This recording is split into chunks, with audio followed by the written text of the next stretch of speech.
to bake. If you've been following along, then you know that the entire kitchen had to be completely redone because of a leak. So everything in here is new. I hadn't had a kitchen in probably, I don't know, like 4 months or something. It's been crazy. But while I wasn't able to bake, I would look on Instagram and Twitter and Facebook, and I would see all these beautiful pictures and get inspiration for the next thing that I wanted to make. And one of the things that I kept seeing are these blinged out boxes of roses. I don't know if it's like a 1-800-flower kind of thing or what, but they're all over my Instagram, and every time I saw a picture of them, I was just like, oh, it's beautiful. I have to have that. So I decided that was going to be the first thing that I make when I had the kitchen back and could make whatever I wanted to make. So I made my own version of it in a cake. So it's black fondant covering a strawberry cake, and then I've got buttercream roses on the top with a little bit of greenery, and then I did a little bit of detailing on my fondant with my fondant roller and added just a little bit of diamond bling band around it. I love making this. It is so cute. It's perfect. I think this is probably a 6-inch square cake pan. I didn't look. I just sort of grabbed the smallest square pan that I had in my baking cabinet, but I'm pretty sure it's a 6-inch. Probably serves maybe 4 or 5 people. It's not very big, but it's perfect. It's exactly what I wanted to make, and I'm so happy I got such inspiration online for another tutorial that I want to do. But I hope that you guys like this one. I had a great time making it, and I'll see you again. Bye, guys. So the first thing I did was make a bunch of roses, and I mean a bunch of roses. And roses are not the easiest thing to make at first, but once you figure it out, they're really a snap to do. But it does take serious practice to master them, and nobody, I don't care who they are, nobody is great at making roses right off the bat. They're just not. It just does not happen. It takes skills to create them, so you have to practice, practice, practice. Don't think you're just going to make a cake with a bunch of roses when you've never made a cake with roses before in your life. It takes a lot of practice, and it's easy to get discouraged, but everyone feels that way, I promise. Once you get the hang of it, though, you can be making roses in your sleep. So for this cake, I'm going to be using just a boxed cake mix. This is Duncan Hines strawberry, and I'm making it exactly as it says on the box. So a 1/2 cup of oil, 1 1/3 cups of water, and 3 eggs. And you just need your pouch of cake mix and some mixing bowls, and you're off. So boxed cake mixes are pretty simple. All you have to do is take out your pouch of cake mix and dump it into a bowl, and you're just going to use your whisk or a fork or even the beater from your hand mixer and just get out any clumps that might be in there. Just break it up and sort of fluff it up basically with your fork or your whisk. Alright, so the next thing that we're going to do is we are going to crack open our 3 eggs. We're going to do that into a separate bowl just in case one of the eggs is bad. We don't want to break them open into our dry mix and have one of them be bad. There'd be no way to get it out. So just do them real quick on the side in another separate bowl, and then add in your water and your oil. Doesn't matter which one you do first, it's all going to be in the same bowl. Mix it all together with your hand mixer. Once you have all of that mixed together, then you can add your wet ingredients to your dry cake mix. And then grab your mixer and mix all of that together, and just make sure it's all thoroughly combined. And don't be afraid to move your bowl around, move your hand mixer around, and really get into it. Now I'm greasing a small square cake pan. I believe this one is a 6-inch pan, and I'm just using some Crisco. Then I'm going to flour it with flour. Nothing fancy there, just plain old flour. I use a plastic baggie over my hand, but some people use just their hand by itself. Some people use a paper towel. I've seen some people use like a basting brush. It's whatever you want to use, that's what you should use for this process. And some people prefer to use a spray like Pam, but I like to keep it old school and use my Crisco and my flour. I know it works. I never have a problem that way, so that's what I like to do. Next, pour your batter into your prepared pan about halfway full and give it a little tap on the countertop just to remove any air pockets.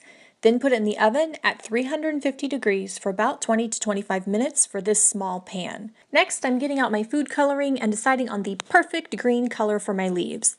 And either of these options will work, or even a combination. These are the Wilton gel colors, and you want to use a toothpick to scoop out a little bit at a time and add it to your frosting. And always use a new toothpick each time. You don't want to stick a used toothpick into your food gel. And use your hand mixer to blend it all together and get that desired color that you're looking for. Alright, now that my cakes are cooled from the oven, I'm going to level them so they're nice and flat on the top. We don't want that rounded or domed top to these. So we're just going to use a knife and cut off the top and scoop off that top part that you've cut off and just place it on a plate. You can eat it later. Now I'm going to fill my cake with frosting, and I'm going to try my best to keep it as even and as flat as possible. Now you can fill your cakes with jam or jelly or frosting, it's really up to you, but if you use something like a jam or a jelly, you just want to make sure that you put a dam around it first. That way your jelly and your jams aren't seeping out of your cake. So my cake is filled and it's nice and smooth and I'm happy with it, so I'm going to go ahead and add the top layer of cake, and then I'm going to frost the outside. And I'm doing sort of a rough coat of frosting on the outside because I don't want this to have a ton of frosting and then a layer of fondant as well. But that's just my preference, and this cake is for me, not somebody else. So some people like a really thick frosting and then they like the fondant over that. It's really up to you. You, do what you prefer. Once this is all frosted, I'm going to go ahead and place it into the freezer, and I'm going to work on the next part of the cake. So I want my cake to look like it's a box holding all of these roses. So to get it to look like a box, I'm going to use some fondant. And I chose black for the color of my box. So I have some store-bought black fondant, and I'm just going to roll it out onto my work surface. And I'm going to use Hershey's Cocoa so it doesn't stick or lose its color. And I'm rolling it down nice and flat, and then I'm just going to use a sharp knife to cut along the sides of it. And I need 4 of these rectangular pieces that I've sort of roughly measured to fit the sides of my cake. So I want the sides of my box to have just a little detailing and texture. I want this box to look really elegant and glamorous, but I don't want it to be over the top. I just want to give it a little something extra. So I'm going to be using my fondant roller with just a simple dot pattern to give it a little bit of embellishment that I'm looking for. Now it's time to actually assemble the sides of my cake. So I'm going to pick up a piece of fondant and simply place it on the side of the cake. And I'm just going to use my hands to sort of push it into the cake and mold it on there. And I'm going to do my best to line up the seams of each piece and blend them together. Once I have all of my sides to my box on the cake, I'm going to use a sharp knife to cut away any extra pieces. Now I do want the top of my box to be slightly taller or higher than the cake top because I want to place my roses on the top of the cake and have them look like they're coming out of the box. So there will be a slight overhang, if you will, of fondant at the top of the cake. Okay, so it's finally time to add all of the roses that I worked so hard on to the top of my cake. So I'm going to start in the corner and just work my way across. And the roses are all different sizes. Some are skinny, some are fuller, some are a little bit taller than the others. They're all different. Not one is the same as the next. So I'm picking and choosing which one I'm going to place on the cake based on how much space is there. And I'm basically just trying to fill up the top of the cake with as many roses as I can possibly fit. Alright, so now some of the final touches. Time to add leaves to my roses and fill in any gaps I don't like seeing on the top of my cake. So I've got my green food coloring and a decorator bag with a leaf tip, and I'm just going to start making leaves, and I'm just going to place them randomly all over the top of the cake, but mainly focusing on those spots that are open that I don't like seeing. And then I'm going to add a few extra leaves kind of dangling over the edges of my box. So I want this to be a really beautiful, elegant cake, and when someone sees it, I want them to be like, is that a cake or is that an actual centerpiece? So to add a serious touch of glamour to this, I'm adding a diamond band around the cake. This is from Michael's. It comes on a roll. It's not edible, but it is for cakes. All you do is measure off what you need and cut it with some scissors, and it will fit onto your cake. To actually attach it to your cake, all you have to do is add just a little dab of frosting right where the seam is and just press it in lightly, and it will stick to your cake.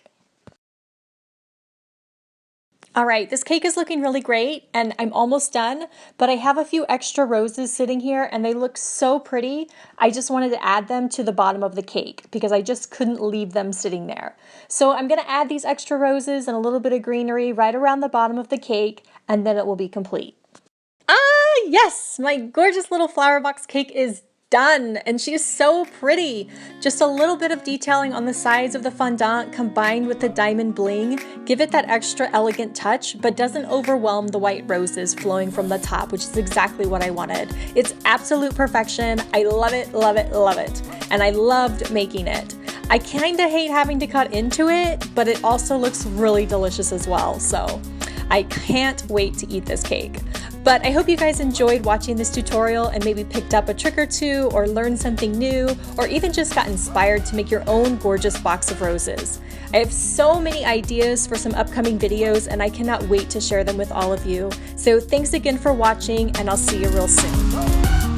Like a box or a canister that's sort of blitzed out or blinged out. Bling, why can't I remember the word bling?